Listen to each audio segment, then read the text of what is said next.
Okay, I'm going to show you how to do duplicate stitch, which is an easy way to get a little bit of a pattern on your plain knitting without actually having to do any color work knitting.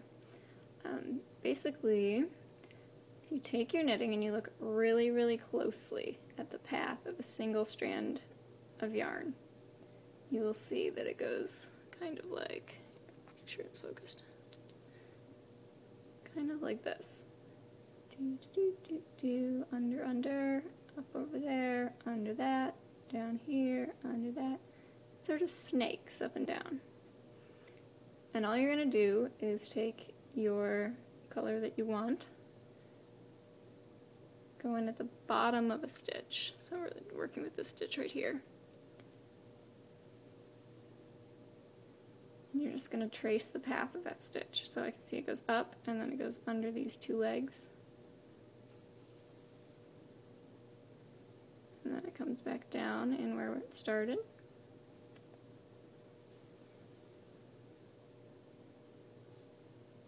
Whoa, now I have a yellow stitch. The yellow yarn is a little bit thicker than the green yarn, so it looks a little bit bigger, but that actually makes the design stand out, so it's not a bad thing. And now if we wanted to keep following the path of that yarn, we would come in the next stitch over, because that's where it was headed. And then follow it up under these two.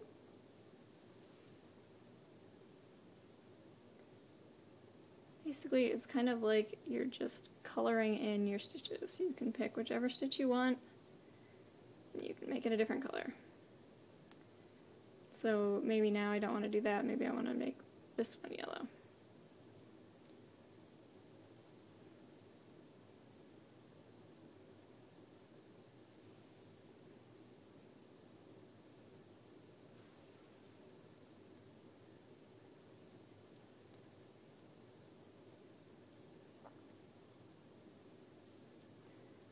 And I don't know, maybe we'll just put a polka dot over here.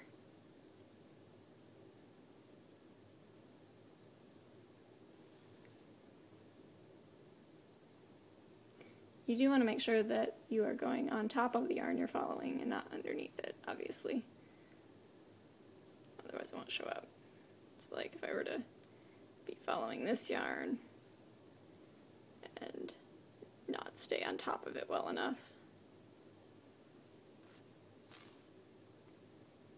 I could get this little sort of double yarn thing going.